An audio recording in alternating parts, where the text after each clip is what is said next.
27 जनवरी को जब राजस्थान मदरसा बोर्ड का चार्ज लिया, उस दिन प्रेस वार्ता हुई और उस प्रेस वार्ता में मैंने सभी से पूछा, मेरे आजू बाजू में जितने डिपार्टमेंट के लोग थे, क्यों मेरा बिल्कुल नया फील्ड था कि मुझे इन मीडिया को क्या जवाब देना है। तो खुदा गवाह है कि मैंने सबसे पहले कहा कि मदरसा पेरेंट टीचर्स की नियमितीकरण का काम हमारे 1 नंबर पे वो मैं करूंगा। और आरिफ, हमारे जो जिला अध्यक्ष है वो यहाँ मौजूद है, आरिफ भाई इस बात के गवाह है, यहाँ झुंझुनू जिले के तमाम शिक्षा अनुदेशक यहाँ गवाह है कि जब भी इनको जरूरत पड़ी संघर्ष के अंदर, तो मैं तन मन और धन से इनके साथ रहा। मुझे पता नहीं था कि मेरा ये प्रमोशन इनके डिपार्टमेंट में हो जाएगा क्या। राजस्थान भर से दिन भर सरदार भाई साहब 500 से ज्यादा लोग मदरसा बोर्ड में आते हैं। हमारे एक प्रहलाद जी सैनी है, भाई साहब अनिल जी जानते हैं कि एमडी भाई जब से आप आए हो, इस मदरसा बोर्ड के अंदर 4 साल से कोई आदमी नहीं है। हम लोग 38 लोगों का स्टाफ है, उसमें 4-5 तो डेपुटेशन पे कोई अधिकारी ले गए, बाकी 30-32 लोग यहाँ बैठे हैं।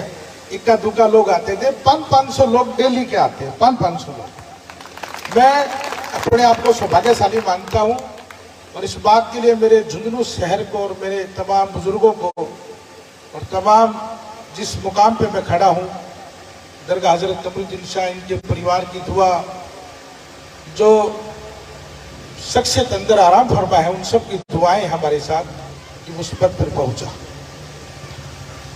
मैंने 27 जनवरी के बाद ये अथक प्रयास किया कि डिपार्टमेंट से पूछा, क्यों मेरे लिए बिल्कुल नया फील्ड था। मैं तो फार्मा का आदमी था और राजनीति के अंदर किसका बेटा कहाँ से एमएलए, किसका बाप कहाँ से एमपी, ये याद रहता था मेरे को, तो कि मैंने कभी फिल्में देखी नहीं।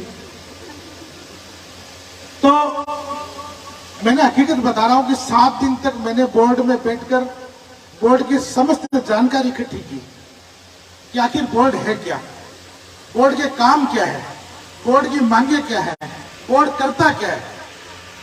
और यकीन मानो कि मेरी अपनी भाषा में बोलूं कि मैंने 7 दिन में बोर्ड में हिफ्ज कर लिया, क्योंकि मीडिया के सामने दिन भर बोलने का काम, मीडिया का हर वक्त यही जवाब तलब। और अभी जाकिर भाई की स्पीच से जो जोश था, मैं थोड़ा सा शांत नेचर रह के कर रहा था। मैंने कहा किसी भी तरह ये क्रांतिकारी काम तो अपने अपना लिए, लेकिन एक बार गांधीगिरी वाला काम अपनाए, कहीं ना कहीं बड़ा काम हो जाए।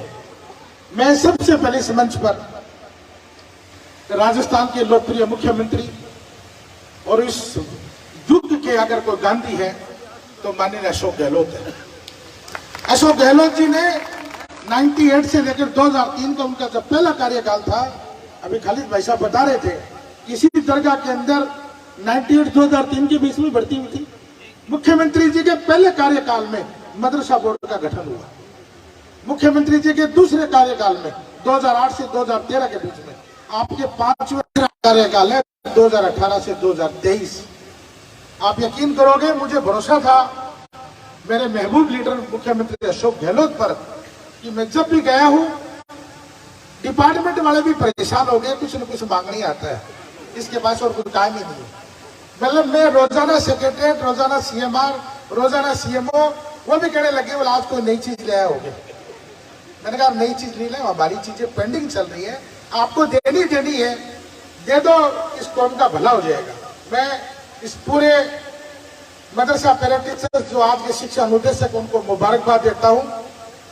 और मेरे पीछे अमित भाई बार बार कह रहे थे, यादव साहब भी क्रांतिकारी स्पीच देके गए हैं कि हमारा संघर्ष जब तक चालू रहेगा, जब तक हमारी बाकी मांगे पूरी नहीं होगी। यादव साहब, कल शमशेर जी गांधी बालू, जो बालू खां जी के बेटे हैं, वो कल ऑफिस आए थे। मेरे पेज पे मैंने फोटो भी लगाई थी।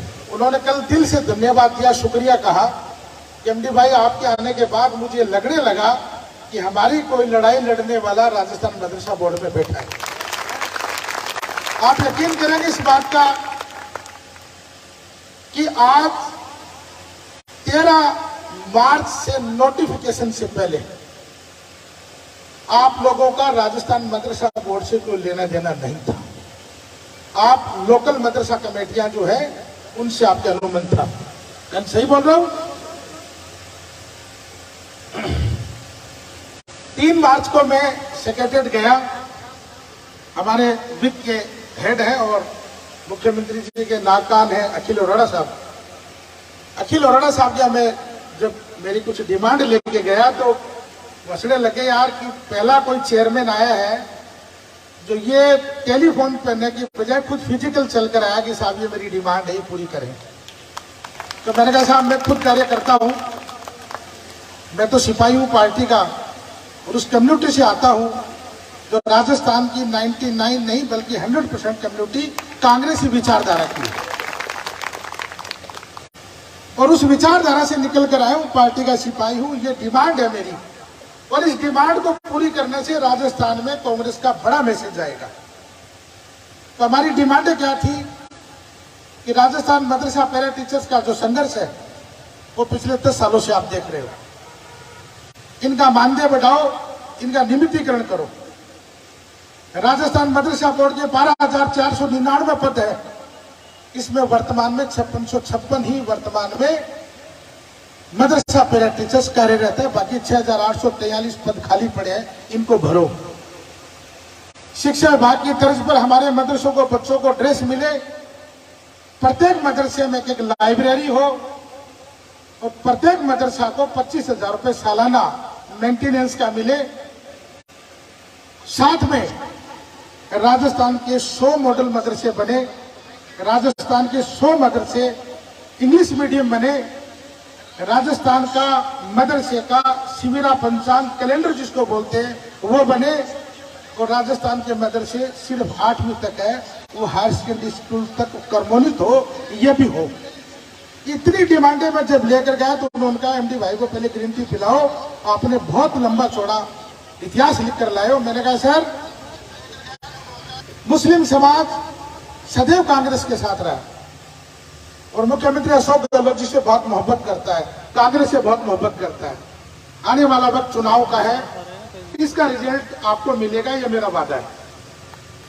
आप यकीन करोगे कि मैं 11:30 बजे ऑफिस से निकला तो एक पैरा टीचर्स पता नहीं मेरी कोई मुखबिरी में लगा हुआ था, उसने 2 मिनट में पोस्ट डाल दी कि हमारा काम हो गया।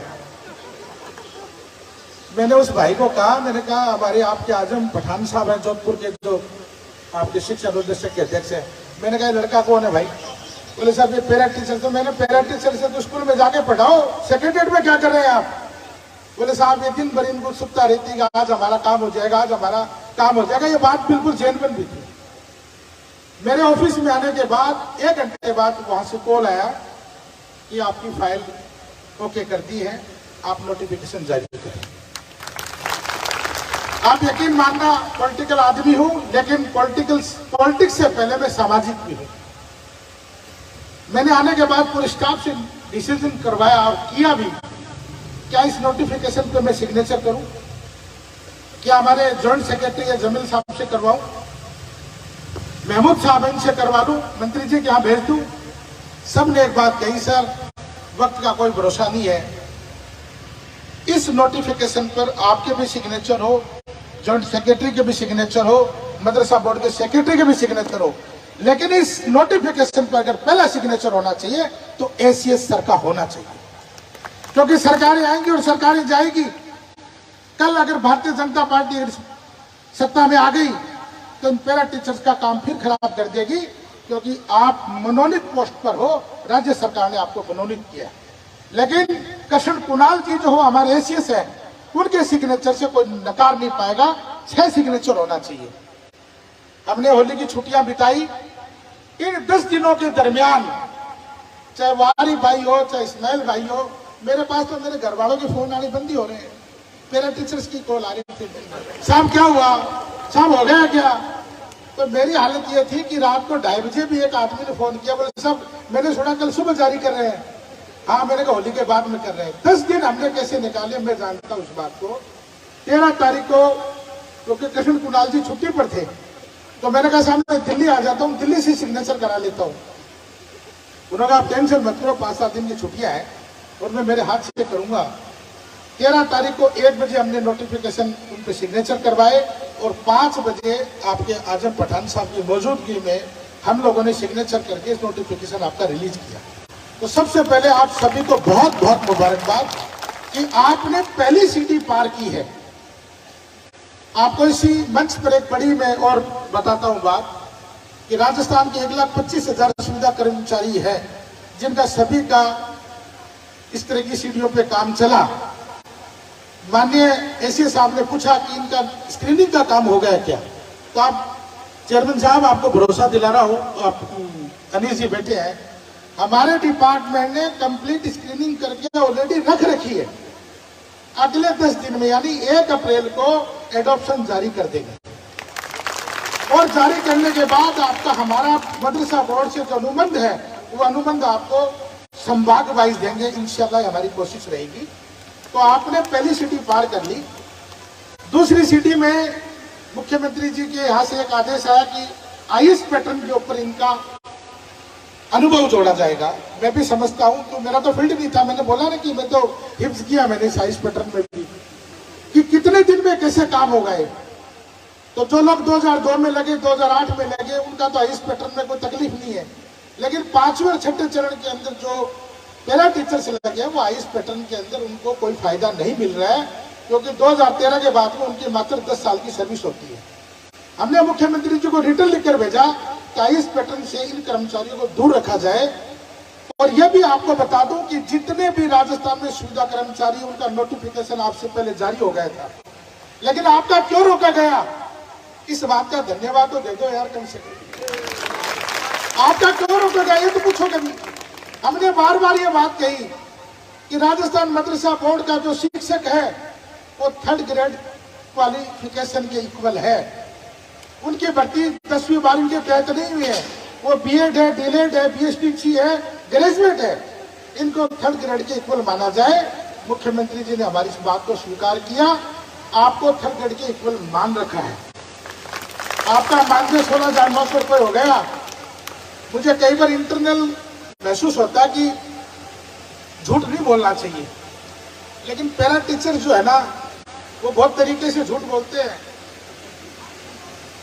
मैंने बोर्ड में जाने के बाद पूछा कि साहब ये पैरा टीचर इतना होल्ला कर रहे हैं, इतना पढ़ाते भी है क्या? तो आप यकीन मानना, मैंने 2002 का एक हलफनामा पढ़ा खालिद साहब, उसमें पैरा टीचर्स ने ये लिख कर दिया था कि साहब मैंने नौकरी लगा दी और मैं मस्जिद में इमामत भी करवाऊंगा, टाबरा नहीं पढ़ाऊंगा। ये सच बता रहा हूं सरदार भाई, हल्फनामे आए वैसे रफीक भाई, जिसमें इन्होंने कहा था कि साहब मैंने कहीं करके नौकरी लगा दो, मैं मस्जिद की इमामत भी करांगा और टाबरा नहीं पढ़ा सा, न नमाज पढ़ा रहा न टाबरा नहीं पढ़ा रहा। अब आपकी जिम्मेदारी बड़ी है, आपने पहली सिटी पार कर ली। इसी सिटी के बाद आपके नए पद 6,843 जो पद खाली पड़े थे। मैं कल रात को 8 बजे तक ऑफिस में बैठा था इस बात को लेकर, ये भर्तियां बहुत निकलती है और भर्तियां किसी न किसी कारणों से दब जाती है। लेकिन मैं चाहता हूं कि राजस्थान मदरसा पैरा टीचर्स की जो शिक्षा अनुदेशक की भर्ती निकली है वो कामयाब हो और ये समाज के बच्चे लगे। इसके लिए हमें क्या करना पड़ेगा, इसके लिए हमें सबको मेहनत करनी पड़ेगी। राजस्थान मदरसा बोर्ड आपके साथ खड़ा है, आपकी सभी मांगे पूरी करेगा, लेकिन अब आपकी भी मॉरल ड्यूटी है। ये समाज आपको अपनी उन निगाहों से देख रहा है कि मेरे से पहले जितने वक्ताओं ने कहा कि कुरान का पहला शब्द जो है इकरा है, और अगर आज हम कहीं पिछड़े हुए हैं तो सिर्फ एजुकेशन में पिछड़े हुए हैं। पैसा बहुत है सबके पास, लेकिन एजुकेशन में पिछड़ गए, ये सच है, स्वीकार करो इस बात को। लेकिन इन कौम को, बच्चे को पढ़ाने का, इस कौम को आगे बढ़ाने में आपका बड़ा रोल रहेगा। 16,900 रुपए आपके मानदेय के, मैं उम्मीद करता हूं कि राजस्थान की सरकार आपका नियमितीकरण का काम भी करेगी। इस बात को कैसे भूल गए आप कि 2002 में, 2008 में जो लोग लगे थे उन लोगों को शिक्षा प्रबंधक बनाया गया था और आज वो 56 या 60 हजार रुपए करीब सैलरी ले रहे हैं। राजस्थान मदरसा बोर्ड के 712 पैरा टीचर्स का शिक्षा विभाग में बढ़ चुका था। जो इन्होंने सही करो, थारी भी नजर बैठेगी, थारी भी नजर बैठेगा। 60,000 रुपया चेक का दावा आएगा, लेकिन कौम को पढ़ाने के बाद आएगा। ये कौम की बड़ी जिम्मेदारी है, इस समाज को पढ़ाने की आपकी बड़ी जिम्मेदारी है। आप इस काम में सहयोग करें, राजस्थान मदरसा बोर्ड आपकी मदद करेगा। मैं आज इस मंच से एक बात और कहना चाहूंगा कि मैंने माननीय मुख्यमंत्री जी से निवेदन किया कि इंग्लिश मीडियम मदरसे हो। राजस्थान की जो एजुकेशन हमारे मदरसा बोर्ड की 8वीं तक की है वो 12वीं तक की हो। इन सब कामों के साथ मदरसों की स्थितियां भी सुधरे। मुख्यमंत्री जी ने आधुनिकीकरण योजना के तहत 40 करोड़ रुपए पिछले बजट में दिया। इस बजट के अंदर भी 500 स्मार्ट क्लास दी, पिछले बजट में भी 500 स्मार्ट क्लास दी। लेकिन इन सब बातों के साथ राजस्थान के मदरसों की स्थितियां कैसे सुधरे, इसके लिए मैंने उनको प्रपोजल दिया कि राजस्थान के 100 मदरसे मॉडल मदरसे बने। उनके लिए मैं खुद प्रयास करूंगा, राजस्थान के बाबासाओं को इकट्ठा करूंगा और उनसे वो मदरसे गोद एडॉप्ट का काम करूंगा, ताकि आने वाले वक्त के अंदर लोग देखेंगे ये मदरसे बने हैं। आपने पिछले दिनों में असम के मुख्यमंत्री का बयान था, इस वक्त में मदरसों की जरूरत नहीं है। आपने सबने स्टेटमेंट पढ़ा और मुख्यमंत्री ने कहा कि मैं असम के सारे मदरसे बंद करूंगा। मैंने मेरे आला कमान से बात की कि मैंने असम के मुख्यमंत्री ने इस तरह का स्टेटमेंट दिया। उन्होंने कहा कि ये सारे चुनावी नारे हैं, इन बातों पे हमें ध्यान नहीं देना चाहिए। लेकिन एक और ये भी ध्यान करो कि राजस्थान का लोकप्रिय मुख्यमंत्री को आपने 10 मांगे दी, 10 की 10 आपकी पूरी की है। मुख्यमंत्री जी चाहते हैं राजस्थान के मदरसे खूबसूरत बने। मुख्यमंत्री जी चाहते हैं राजस्थान के मदरसों में स्मार्ट क्लास चले। मैं दोबारा कह रहा हूं इस मंच से, अनिल जी कह रहे थे कि हमारे जिला जो है इस मामले में पिछड़ा हुआ है। हम चाहते हैं कि हमारा पहले दीन हो, उसके बाद दुनिया हो। किसने मना किया आपको कुरान हाफिज बनाने के लिए? किसने मना किया आपको मौलवी बनाने के लिए? किसने मना किया आपको मुफ्ती बनाने के लिए? किसने मना किया आपको आलिम बनाने के लिए? बनाइए ना, कौन मना कर रहा है? आपके जिला मुख्यालय का जो हॉस्पिटल है उसमें डॉक्टर मारूफ है, शमशाद खान जी दावासर वालों का बेटा है, क्या वो डॉक्टर नहीं है? भीड़ रहती है उनके यहाँ। मकराना, जयपुर, नागौर, पता नहीं कहां के लोग कॉल करते हैं कि डॉक्टर मारूफ से ऑपरेशन करवाएंगे। किसने मना किया दीन मत अपनाओ? पहले नंबर पे दीन रखो, दूसरे नंबर दुनिया रखो। भाई मदरसों में दीनी तालीम भी हो, लेकिन दुनियाई तालीम भी तो हो। तो मैं जितने भी राजस्थान के मदरसा के जो संचालक उनसे निवेदन करूंगा कि आप दुनियाई तालीम से पीछे न भागे। अगर ऐसा भागेंगे तो ये काम नहीं हो पाएगा, और आप सब सहयोग करेंगे तो काम हो पाएगा। आपकी जितनी भी मांगे हैं इंशाल्लाह सब पूरी होगी। आप लोगों ने यहाँ मान सम्मान दिया, आप लोगों ने मेरा अभिनंदन किया। मैं तो घर का भाई हूँ आपका। झुंझुनू जिले के बारे में, सीकर के बारे में, चूरू के बारे में, पूरे राजस्थान के बारे में जानकारी रखता हूँ, उस बात के लिए कि किस जिले को क्या मिला। लेकिन जब भी कंप्यूटर की बात आती है, स्मार्ट क्लास की बात आती है, आधुनिकीकरण की बात आती है, फर्नीचर की बात आती है, तो झुंझुनू जिला पिछड़ा हुआ है। जबकि सबसे ज्यादा यहाँ के लोग पढ़े लिखे। मैं तो बार बार कहता हूँ कि साहब मेरे जिले के अंदर गेहूं बाजरा पैदा नहीं होते, मेरे जिले में तो अफसर पैदा होते हैं। उस जिले की कंडीशन ये है कि अनिल जी बता रहे थे, अपने प्रयासों से, अपने स्रोत से कई बार 25 लाख 15 लाख की हमारी स्कीम है, वो दिलाते, स्मार्ट क्लास दिलाते हैं। परसों ही मेरे को सेक्रेटरी साहब कहते, साहब झुंझुनू जा रहे हो 4 दिन, एक बार अनिल जी के साथ बैठ कर ये प्लान करना कि झुंझुनू जिले में और क्या कर सकते हैं। वो इसलिए बोलते हैं कि मैं झुंझुनू जिले का रहने वाला हूँ, मेरी ड्यूटी भी बनती है इस बात के लिए। मेरी तो ड्यूटी पूरे राजस्थान के लिए बनती है, लेकिन मैं जिस होम टाउन से आता हूँ वहाँ मेरी मॉरल ड्यूटी बनती है इस बात के लिए कि मेरे जिले के मदरसे मुख्यमंत्री आधुनिकीकरण योजना से जुड़े। लेकिन हम इस काम में फिसड्डी है, कमजोर है। मैं आज तमाम हजरात यहाँ मौजूद है, तमाम शिक्षा अनुदेशक मौजूद है। आप लोगों की ड्यूटी बनती है कि आप लोग कमेटियों को समझाएं, कमेटियों को बताएं, और उन कमेटियों को जितने भी पट्टे बनाने के काम है, जो भी सरकारी योजना लेने के काम है, उन कामों में आप मदद करें। मैं ज्यादा न बोलते हुए, क्योंकि आज अभी नमाज का वक्त भी है और हम सबको कहीं ना कहीं जाना है अभी प्रोग्रामों में। आप लोगों ने जो मान सम्मान दिया उसका बहुत बहुत शुक्रिया। लेकिन इस मंच से दोबारा एक बात बोलूंगा कि झुंझुनू जिले के 3 मदरसे ऐसे जिनको मॉडल मदरसे बना सके हम। मैं तमाम मेरे परिवार के बुजुर्ग यहाँ सब बैठे हैं, उनसे मैं निवेदन करूंगा 3 मॉडल मदरसे, अनीस जी भी आपकी मदद करेंगे, सभापति जी भी आपकी मदद करेंगे, मंच भी आपकी मदद करेगा, लेकिन आप शहर के सभी संभ्रांत लोग बैठे हैं और तमाम शिक्षा अनुदेशक, मेरी बहन बेटियां बैठी है, मेरे भाई बैठे हैं। मैं आपसे बोलूंगा 3 ऐसे मदरसे चिन्हित करना कि जिनको हम एडॉप्ट कर सके। किस भामाशाह को देने हैं वो मेरा काम है, किस भामाशाह को कौन सा मदरसा देना वो मेरा काम है। इंशाल्लाह आपके साथ बैठ के इस बात को गुफ्तगू दोबारा कर लूंगा, लेकिन मैं आपको एक ड्यूटी दे रहा हूँ कि 3 मदरसे आप चिन्हित करके देवें कि झुंझुनू जिले में वो मॉडल मदरसे के रूप में हम डेवलप कर सके। इसी मंच पर दोबारा एक बात बोल रहा हूँ कि जितनी भी हमारी जो घोषणाएं बाकी होनी है वो घोषणाएं भी इंशाल्लाह बहुत जल्द माननीय मुख्यमंत्री जी करेंगे। और मुख्यमंत्री जी ने जितने काम किए हैं वो राजस्थान में कांग्रेस ने जब चुनाव लड़ा और घोषणा पत्र के अनुकूल जितनी घोषणाएं घोषणा पत्र की बोली थी वो 90% आपने पूरी कर दी है। कोई 5-10% बाकी रही है, तो मुझे उम्मीद है कि आगामी 6-8 महीने के अंदर ये भी पूरी होगी।